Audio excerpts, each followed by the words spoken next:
Chapter 1. The Ward of Quiet Endings. By the time the twin suns of Ilari Station dimmed behind the radiation shutters, the doctors in Isolation Ward 9 had already done what exhausted medical professionals across the galaxy sometimes did when science ran out before compassion did. They changed the language around a patient so the inevitable felt easier to carry. They no longer said recovery when discussing subject veil 27. They no longer said stabilization except in the technical sense required for legal records. They said things like comfort phase, neurological decline curve, and managed transition. Among themselves, when they thought no one emotionally involved could hear, they said simpler things. Finished. Gone already in all but pulse.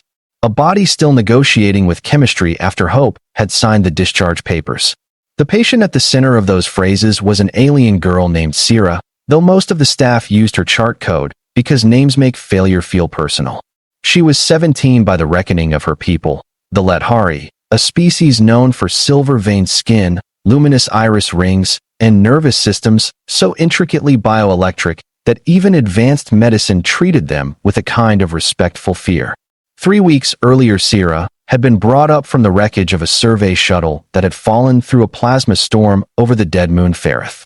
The other passengers had died on impact or in the first chaotic hours after extraction. She alone had survived long enough for transport to Ilaris. At first that survival looked miraculous. Later it looked cruel. The injuries were not obvious in the dramatic way some stories prefer. There was no grotesque wound gaping across her body, no missing limb, no constant convulsion by which outsiders could instantly recognize tragedy. That almost made it worse. She looked too young and too intact to be dying properly. Her face, fine-boned and pale with the faint moonlit sheen common to the Lethari, still carried the softness of someone who should have been learning complicated things under safe skies, not disappearing by degrees beneath hospital light. Dark silver hair spread across the pillow in tangled waves because she had once thrashed against sedation before losing the strength for such rebellion. Her hands were delicate, long-fingered, marked only by needle ports and the webbing of sensor lines. But inside, where it mattered, the storm had done what storms in deep orbit sometimes did to bioelectric species. It had burned through her neural lattice, not with one catastrophic tear, but with layered invisible injuries that caused organs to misfire, memory maps to fragment, and the body's communication with itself to fail in quiet, irreversible ways. The Lethari doctors called it resonance collapse. The human staff called it a nervous system turned traitor. Everyone agreed on outcome. The case notes were full of declining percentages and recommendation codes for terminal transition care. Ilari Station itself was the kind of place where people came when they were too expensive, too rare, or too medically complicated for ordinary hospitals. It hung above the trade routes like a ring of white glass and steel, a private research facility half-funded by 3 governments, 2 pharmaceutical consortia, and 1 obscure humanitarian foundation with old money and strange ethics. Its corridors smelled faintly of antiseptic and filtered citrus. The gravity was tuned softer than standard to accommodate healing bodies. The walls were lined with adaptive light panels programmed to simulate calm atmospheres from 26-member worlds, though in the critical wards no one much noticed them. Here the galaxy's best specialists did work that bordered on miracles often enough to make success dangerous. Success breeds mythology. Mythology breeds expectation. And expectation makes the inevitable failure of medicine feel like betrayal instead of mathematics. The doctors in Ward 9 knew this. They had tried everything respectable first and experimental second. Nanofiber repair matrices, synthetic sheath regeneration, quantum pulse bridging for damaged neural pathways, Lethari resonance cradles flown in at obscene expense from 2 systems over. None of it held. Sira's body kept slipping further from itself, as though some inner constellation had been blown apart and no longer remembered how to shine in one pattern. Among the staff there was one doctor who argued longer than the others, mostly because giving up offended his sense of the profession more than losing elegantly did. Dr. Elias Mercer was not famous enough to have his name used as shorthand in conference halls, but he was the sort of physician other physicians trusted when a case became ugly and full of choices nobody wanted to own. He was human, which mattered mostly because he lacked the instinctive biochemical intuition Lethari specialists sometimes had for their own kind, and therefore compensated with obsessive rigor. In his early 40s, with dark hair beginning to surrender at the temples and the permanently sleep-deprived eyes of someone married first to difficult patients and second to caffeine, Mercer had spent 12 years in trauma reconstruction across frontier outbreaks, refugee corridors, and research stations where hope was usually late and underfunded. He was not sentimental by default. He disliked families who demanded impossible promises, administrators who worshipped legal insulation, and colleagues who confused detachment with discipline. Yet he had stayed with Sierra's case long after the board shifted resources elsewhere, partly because the pathology fascinated him in a horrible, elegant way, and partly because every time he looked at the girl lying under white blankets and murmuring to memories no one else could hear, some old stubborn region of his conscience refused to let the word finished settle cleanly. That first night he truly stayed. He was not supposed to be on shift at all. He had handed off at 1900 hours, signed the failure summary with a pen that bit too hard into the stylus pad, and almost made it to the elevator before a nurse called his name from behind the ward doors. Dr. She's seizing again. He turned around on instinct rather than thought, and crossed the threshold into the room, just as the monitor arcs went jagged green. Sierra's body had not convulsed violently. That phase had ended days ago. Instead, the episodes were subtler and somehow more terrible. Her fingers locked. Her throat muscles pulled tight. The luminous ring around her irises flared bright, then fractured into dim segments like a halo breaking apart. Two nurses moved with trained speed around the bed, adjusting the neural dampers, prepping sedative push. Another doctor, younger and already emotionally defensive, muttered, "This is a cascade. We should not be escalating stimulation again." Mercer ignored him and placed two fingers gently at the side of Sierra's neck, where the secondary bioelectric pulse could still sometimes be felt. There it was, fluttering, wild, almost gone, but answering. "No full sedation," he said. "Not yet." The younger doctor looked at him as though he had suggested necromancy. "Why?" "She's not coming back to baseline." Mercer kept his eyes on the girl's face. "Because I'm not trying to bring her back to baseline. I'm trying to see whether any part of her is still navigating." It was not a standard medical phrase. Nurses understood it anyway. Sierra's eyes opened halfway during the episode, not seeing the room exactly, but not absent either. Her mouth moved around a sound that the translation mesh on the bed rail failed to convert. Mercer leaned closer. The second attempt came out clearer, ragged and small. "Cold," she whispered in Lethari. One of the nurses glanced toward the thermal display. Her body temperature was normal by the machines. Mercer frowned. "No," he said quietly, more to himself than anyone else. "Not body cold." He looked up sharply, raised the ambient resonance field 2 degrees, and damped the overhead white spectrum. "She's not reacting to temperature, she's reacting to frequency exposure." The younger doctor protested at once that the board had already ruled environmental modulation ineffective. Mercer snapped, "The board isn't in the room." He almost never snapped. That silenced everyone long enough to make the changes. The effect was not dramatic. Machines did not suddenly stabilize. Miracles did not kick down the door and announce themselves. But Sierra's fingers slowly unclenched. The fractured glow around her eyes steadied. Her breathing eased from panic rhythm to exhaustion rhythm. When the sedative finally went in at minimal dose, she slipped under without that terrible expression of inner falling she had worn so often in the past week. The younger doctor exhaled through his nose, annoyed rather than convinced. Temporary at best.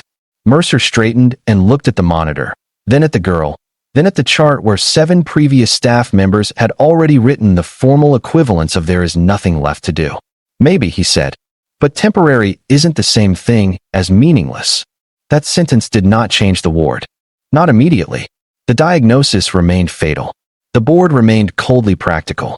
Sierra's neural scans still looked like weather damage mapped across a collapsing city grid. But for Mercer, something shifted then, not in the evidence exactly, but in the case's moral shape. He stopped seeing her as a patient at the edge of biological impossibility and began seeing her as a person still attempting, however faintly, to communicate from within the damage. That difference would later prove enormous. Medicine, at its best, is not only the manipulation of systems. It is also the discipline of deciding when the patient is still present enough to be followed rather than simply managed. The board review came the next morning and went badly. 3 senior specialists, 1 administrator, and a palliative ethicist assembled in Conference Arc C to decide whether Ward 9's extraordinary measures should officially end. The language was gentle, the conclusion brutal. Resource transfer was recommended. Comfort-only designation strongly advised. Lethari consular representatives, worn down by distance and the probability of loss, had already signed provisional transition consent if 2 attending physicians agreed. 1 more signature from Mercer, and the case would become easier for everyone except Sierra. He listened to the arguments, many of them scientifically sound. Progressive synaptic collapse, increasing non-responsiveness, experimental exhaustion, probable cortical fragmentation beyond identity continuity threshold. Then he asked, in a voice so calm that people at the table later said it unsettled them, "Has anyone in this room spent more than 7 consecutive minutes at her bedside while she's awake?" Silence answered first. Then one of the board physicians said, "That isn't the metric." Mercer leaned back. "No," he said. "It's the patient." That did not win the meeting. It did, however, buy him 48 more hours before the transition order could be forced through over his objection. He spent most of those hours in Ward 9. Not because he had a miracle cure in his pocket. He had less than that. He had questions. Why did the resonance shifts ease her distress when the scans predicted no meaningful sensory integration remained? Why did certain Lethari phoneme patterns trigger autonomic response when the translator registered them as fragmented nonsense? Why did she only decline sharply under standard clinical light cycles and seem marginally more coherent during the station's dim phase? These were small observations, not salvation. But in difficult medicine, especially the kind practiced at the edge of species difference, small observations are often the last form hope takes before it becomes either knowledge or grief. Mercer brought in old environmental data from Hishara, the Lethari homeworld. He had nurses alter audio frequencies, atmospheric ionization ratios, and circadian light textures. He asked one exhausted cultural liaison to sit by Sierra's bed and speak ordinary domestic phrases instead of ceremonial comfort scripts. He stayed during the quiet hours when patients often revealed, to those willing to notice, which direction their suffering actually came from. And on the second night, while the station rotated through eclipse and the ward lights softened to marine blue, Sierra opened her eyes, looked directly at him for the first time, and said in a voice shredded by weakness, "Please don't let them turn me off just because I can't answer fast enough." Mercer stood very still beside the bed. There are moments in medicine when all protocol, training, and abstraction fall away, leaving only an unbearable human clarity. This was one of them. Because the girl the charts had nearly declared absent had not merely spoken. She had understood exactly what the room had become around her. She knew the doctors had begun to mistake slowness for disappearance. She knew she was being measured against thresholds built by healthier minds and faster nervous systems. And she was afraid not of death in the dramatic sense, but of being abandoned while still inside herself.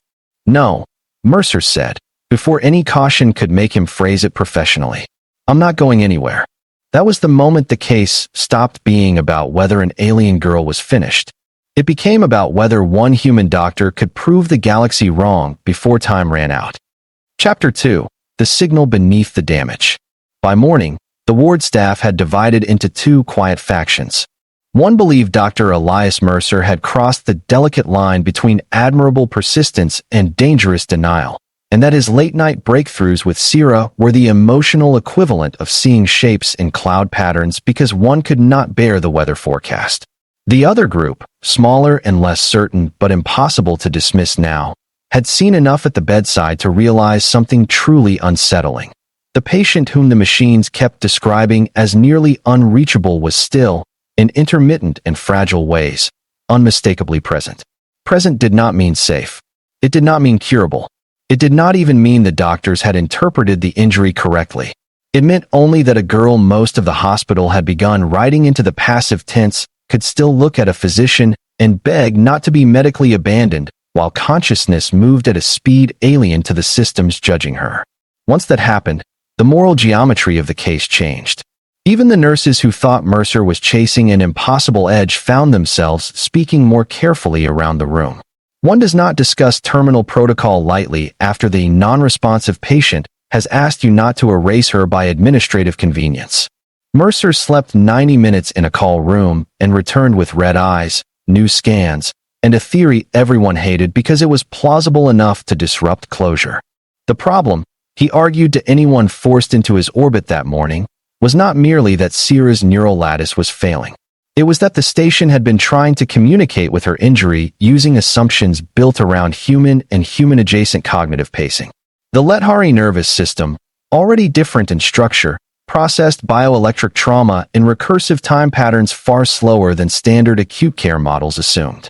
In essence, Sierra was not absent so much as trapped behind a signal lag that grew catastrophic whenever the hospital overloaded her with normal response expectations. She needed more than medicine. She needed translation, not language translation, but temporal translation. Space to answer. Space to orient. Space to exist without every lag being interpreted as loss. The theory sounded abstract enough to annoy the hard science staff and soft enough to make the administrators nervous, which usually meant it was worth investigating. Dr. Seelan Marr, the senior neurophysicist on temporary consult from the Lettari colonies, listened to Mercer's rushed explanation with the expression of a woman deciding whether a colleague had become brilliant under pressure or merely insufferable. She was older than Mercer, elegant in a severe way, with silver implants behind one ear and the manner of someone who considered sloppy thought a personal insult. For days she had been among the quiet realists in the case, not cruel, but unsparing. When he finished, she folded her arms and said, "You are suggesting the collapse curve may be exaggerated because she is still trying to route cognition through surviving channels at a fraction of expected response speed." Mercer nodded. Yes. Seelan looked toward the glass wall of Ward 9, where Sierra lay under pale light. And you believe environmental resonance isn't soothing. It's compensating. Yes. Seelan was quiet for so long that Mercer wondered whether he had finally said something so optimistic it crossed into professional self-harm. Then she said, "That would mean we have been repeatedly punishing her for failing to answer on human time." Mercer did not soften the truth. Yes. Seelan closed her eyes once, briefly. When she opened them, there was iron in them. Then let us stop doing that. They built the new protocol in 6 frantic hours. Ward 9's standard monitoring systems were stripped back and reconfigured into a low-latency observational array that prioritized continuity over alarm density. The room lighting shifted from sterile white to phased twilight tones modeled on pre-war Hessian dawn cycles. Audio intrusion thresholds were lowered. Response windows were expanded from seconds to minutes.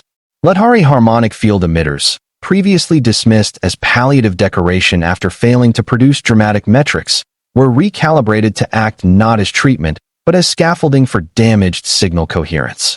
Mercer and Seelan worked side by side, sometimes agreeing so fast it felt like shared thought, sometimes clashing sharply over neuroelectric thresholds, always driven by the same growing horror that their profession might have mistaken an injured consciousness for a vanishing one simply because it no longer moved at convenient speed. The nurses adapted fastest. They always do. Nurses understand before committees do that the body often tells the truth differently than the charts. The first full-awake trial began during station dim phase. Mercer stayed by the bed. Seelan monitored from the console ARC nurse Anika Reyes, who had become quietly devoted to Sierra in the dangerous way nurses sometimes do when a patient's loneliness becomes impossible to witness neutrally. Sat at the left rail with a damp cloth and a translator pad she barely needed anymore. The room hummed softly under the recalibrated field. For 3 full minutes, nothing happened except breath, monitor shimmer, and the oppressive possibility that they had all built a cathedral of effort around a wish. Then Sierra's fingers moved against the blanket in an organized pattern rather than a random twitch. Mercer saw it first. "There," he said. Seelan said, "Wait." Another 20 seconds passed. Sierra's eyes opened, slow and disoriented, but not the old, empty, terrified way. She looked toward the light panel, then toward the sound of Anika's breathing, then finally toward Mercer. It took her nearly half a minute to focus. No one rushed her. When she spoke, the words came thin but coherent. "You made the room quieter." Mercer felt something dangerous and bright move through his chest. Not triumph. Relief so fierce it almost hurt. Yes, he said. Was it hurting before? Sierra blinked once. Another long pause. Too loud, she whispered. Too fast. Every thought broke apart trying to catch up. Seelan, listening at the console, made a sharp involuntary sound and turned away under the pretense of checking the trace display. It was not often that a senior scientist got to hear a patient validate her worst professional suspicion in real time, that the care itself had been contributing to the collapse. The next hour changed the entire case. It did not save Sierra immediately. It did something more important first. It made her legible. Once given time to answer on the scale her damaged nervous system could still manage, she provided fragments of symptom description no scan had captured. Pressure in the skull when white spectrum lights pulsed too quickly, pain like tearing glass whenever stimulants forced response acceleration, a terrifying sensation of still being aware while the body failed to obey fast enough to prove it. I could hear them, she told Mercer in broken stages, speaking of the doctors outside the room. Not words always, but ending words. Soft words. The kind before they stopped trying. The statement hollowed the air. No one in the room defended the profession. There was nothing defensible in it. Mercer only said, "We're still trying." Sierra's eyes, ringed faintly now with returning silver-gold light, held his for several seconds. "I know," she said. "You stayed." That sentence spread through the station faster than any official update. Hospitals are ecosystems of rumor structured by hierarchy, but governed emotionally by stories. A patient-long thought almost gone was speaking in coherent fragments. The human attending everyone expected to be reprimanded for refusing transition had instead produced the first meaningful communication in 10 days. The Lethari consultant had reversed position and requested all prior prognosis language be formally reviewed. By afternoon, senior administrators who had wanted the case ethically tidied into closure were forced back into meetings they did not enjoy. The board requested new scans. New scans showed something even more infuriating to the certainty lovers. Not dramatic healing, but measurable persistence in neural bridge activity where collapse had been charted as near total. Tiny pathways were still alive. Not enough to guarantee survival. Enough to make surrender scientifically embarrassing. But the new legibility came with a harsher truth as well. Sierra was still deteriorating. Mercer saw it most clearly once the ward quieted. She could answer now, yes. She could orient, remember, distinguish present from dream some of the time. But the underlying storm damage still moved through her like a slow predator. Her heart rhythm desynced under stress. Muscle control came and went unpredictably. Long enough wake periods left her shaking with exhaustion so profound it bordered on pain. The neural lattice did not merely need gentler handling. It needed repair of a sort current medicine had already failed to achieve. The board's cold logic returned through the cracks. Awareness without recovery, one administrator noted, risked increasing suffering. Seelan nearly threw her slate at him. Mercer came closer than he had in 15 years to actual insubordination. Yet beneath the anger lived another fear, quieter and far more useful. They were running out of time to turn understanding into intervention. The answer, when it came, arrived from memory rather than machinery. Late that night, Mercer was reviewing old Lethari resonance studies with Seelan in the consult room, both of them hollow-eyed with fatigue, when he found a marginal note in a pre-war research archive from Ishara. It concerned juvenile neural injuries sustained during tidal voltage storms in the floating forest settlements.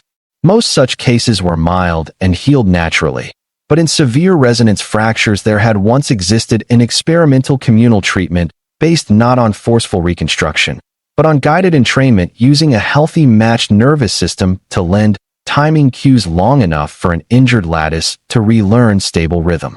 The study was incomplete because Hishara's medical institutes were destroyed during the Syndicate War, but the principle remained. Mercer read the line twice, then looked at Seelan. She was already looking at him. "A synchronizing counterpart," she said softly. "A living anchor."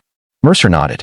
"If we can't rebuild her from outside, maybe we stop trying to shout instructions through broken glass and give her nervous system something steady to follow from inside the field." Seelan's face changed with the dangerous excitement of a serious mind glimpsing one last desperate road. It would have to be someone compatible enough not to overload her further. Mercer said nothing. Seelan's gaze sharpened. No, she said at once. Absolutely not. Human bioelectric architecture is too coarse. Mercer leaned back. Coarse might be useful. Stable, low-complexity patterns. Broad timing scaffolds instead of intricate same-species feedback that risks resonant echo. Seelan stared as if deciding whether he had reached genius or madness. It could kill you both. Mercer exhaled. Yes. By the time dawn touched the station glass, they had the outline of an insane plan. A shared resonance cradle. A human nervous system acting as metronome and bridge, not donor, not replacement. Direct field coupling under heavily damped supervision. It had no guarantee and too many ways to fail. No ethics board would approve it quickly. No administrator would sign off without coercion from reputation, politics, or miracle pressure.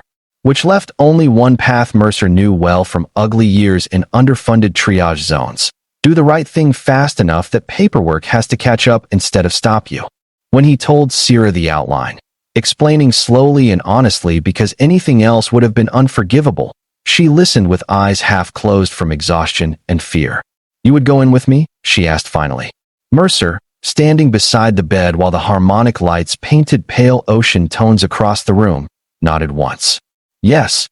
Her expression shifted, not into gratitude exactly, but into something older and more fragile. Trust offered by someone who knows what losing trust costs. Why? She whispered. He thought of all the medically respectable reasons, all the clean phrases about obligation, scientific possibility, patient advocacy. In the end, he gave her the least protected truth. Because they said you were finished, he said. And I think they were wrong. For the first time since her arrival on Ilaris, Sierra smiled. It was tiny, exhausted, and haunted by pain. But it was real. And once a dying patient smiles because she has been believed at the exact hour belief becomes treatment, the entire moral universe of the ward changes around her.